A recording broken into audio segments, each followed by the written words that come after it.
அன்பான உறவுகள் அனைவருக்கும் உங்கள் தமிழின் அன்பு கலந்த வணக்கங்கள். நலம் நலமறிய ஆவல். இன்னைக்கு டெக்னாலஜி வளர்ச்சி அடைந்த காலகட்டத்தில் நம்ம எல்லாரும் பயணிச்சுக்கிட்டு இருக்கோம். எல்லார் கையிலையுமே லேட்டஸ்ட் மொபைல் இருக்குது, ஆண்ட்ராய்டு மொபைல் இருக்குது. அந்த மொபைலில் எல்லாருமே வாட்ஸ்அப் அப்படிங்கிற ஒரு செயலியை பயன்படுத்திக்கிட்டு வரோம். இந்த செயலியில் பார்த்தீங்கன்னா குழுக்கள், குரூப்ஸ் இருக்குது. அது அவரவருக்கு தேவைப்பட்ட விதத்திலே அந்த குரூப்புகள் அமைக்கப்பட்டிருக்கும். அது போக தனிநபர்கள் கூட தேவையான விஷயங்களை நம்மளோடு பகிரணும் அப்படின்னும் பொழுது தனிப்பதிவில் நமக்கு பகிர்றது வழக்கம். முந்தைய காலகட்டத்திலலாம் பார்த்தீங்கன்னா ஒரு நியூஸை நம்ம இன்னொருத்தவங்களுக்கு தெரியப்படுத்தணும் அப்படின்னாக்கா தந்தி மிக அவசரமாக தெரியப்படுத்தணும்னா தந்தி இருந்தது. அது போக லெட்டர் எல்லாமுமே நாம போட்டு விஷயங்களை தெரியப்படுத்தின காலகட்டங்கள் எல்லாமும் இருந்தது. இப்போ எல்லாமே குறைஞ்சிருச்சு. லெட்டர் எழுதுற பழக்கம் இப்போ எத்தனை பேருக்கு இருக்குன்னு தெரியல. ஏன்னா அதை விட துரிதமாக நம்ம ஒரு விஷயத்தை பகிரணும் அப்படின்னாக்கா இந்த வாட்ஸ்அப்பும் ஃபோனும் 24 மணி நேரமும் நம்ம கையிலேயே தான் இருக்குது. அதனால் டக்கு டக்குன்னு எந்த ஒரு செய்தியையுமே நம்மளால் மனிதர்களோடு பகிர்ந்துக்க முடியுது. நான் எதுக்காக இந்த வாட்ஸ்அப்பை பற்றி இப்போ பேசணும் அப்படின்னு யோசிக்கலாம். நீங்கள் இந்த வாட்ஸ்அப் குரூப்பில் நமக்குன்னு சில உறவுகள் இருக்கும். அந்த உறவுகள் அன்றாடம் நமக்கு காலை வணக்கம், குட் மார்னிங் அப்படிங்கிற சில மெசேஜஸை நமக்கு அன்றாடம் அனுப்பிச்சுட்டே இருப்பாங்க.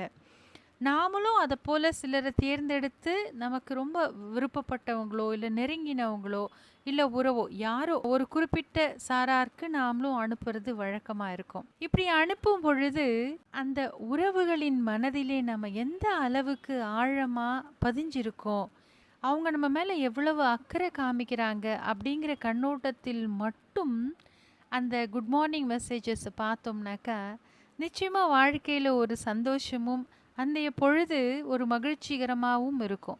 எனக்கு அன்றாடம் சில உறவுகளிடத்தில் இருந்து இந்த மாதிரியான குட் மார்னிங் மெசேஜஸ் வரது உண்டு. நான் மொபைலில் காலையில் எழுந்து பார்க்குற நேரத்தில் அவங்களுடைய மெசேஜை பார்க்கறதுக்காகவே எடுத்து வந்திருக்கான்னு பார்க்கறது உண்டு. அதில் குறிப்பிட்ட சிலர் இன்ன வரைக்கும் நான் அவங்கக்கிட்ட நேரடியாக பேசினது கூட கிடையாது. ஆனால் அவங்க என் மீது காமிக்கின்ற அந்த அன்பும் அக்கறையும் பாசமும் விலை மதிப்பே இல்லைங்க. அது காலையில் போடக்கூடிய ஒரு சின்ன வார்த்தை தான் குட் மார்னிங் அப்படின்னு. ஆனால் அந்த குட் மார்னிங்கில் இருக்கக்கூடிய ஒரு நெருக்கமும் ஒரு உண்மையான பாசமும் அதை உணர்றவங்களால மட்டும்தான் புரிஞ்சிக்க முடியும். இப்படி எனக்கு அன்றாடம் குட் மார்னிங் சொல்லக்கூடிய சில உறவுகளுடைய பேரை கூட நான் இங்கே பதியணும்னு ஆசைப்படுறேன். ஏன்னா காலம் எப்படி வேணாலும் மாறலாம். நாளை நான் இதை பதியும் கட்டத்தில் இல்லாமல் கூட போகலாம். ஆனால் இந்த பதிவு அவங்களுடைய மனசில் அவங்க எனக்கு எவ்வளவு நெருக்கமாக இருக்காங்க, அவங்களுக்கு நான் எவ்வளோ முக்கியத்துவம் என் வாழ்க்கையில் கொடுத்துருக்கேன் அப்படிங்கிறத தெரியப்படுத்துறதுக்காக கூட இருக்கட்டுமே அப்படின்னு நான் நினச்சிக்கிறேன். ஆசை தம்பி அப்பா அப்படின்னு ஒரு உன்னதமான ஜீவன். அவங்க அன்றாடம் காலையில் அன்பு மகள் மகிமாவுக்கு அப்பாவின் அன்பு கலந்த காலை வணக்கம்னு போடுவாங்க. வன்னிய பெருமாள் அப்பா அவங்களும் அப்படி தான் எனக்கு அன்றாடம் இந்த மாதிரி குட் மார்னிங் போடுவாங்க. நறுமுகை அப்படின்னு ஒரு கவிஞர், அவரும் எனக்கு காலையில் குட் மார்னிங் போடுவாங்க. உடையார்பட்டி ஆறுமுகம் ஐயா அவங்க எனக்கு அன்றாடம் இந்த காலை வணக்கம் போட்டுட்ருப்பாங்க. அது தவிர்த்து பிச்சை அண்ணா இவங்க எல்லாரையும் நான் பெருசாக அந்த அளவுக்கு அவங்களோட பேசுவதற்கோ பழகுவதற்கோ எனக்கு வாய்ப்பு கிடைத்ததில்லை. ஆனால் அவர்கள் என் மீது வைத்திருக்கக்கூடிய அக்கறையும் அன்பும் பாசமும் ஒரு நாள் கூட குறைஞ்சதில்லை.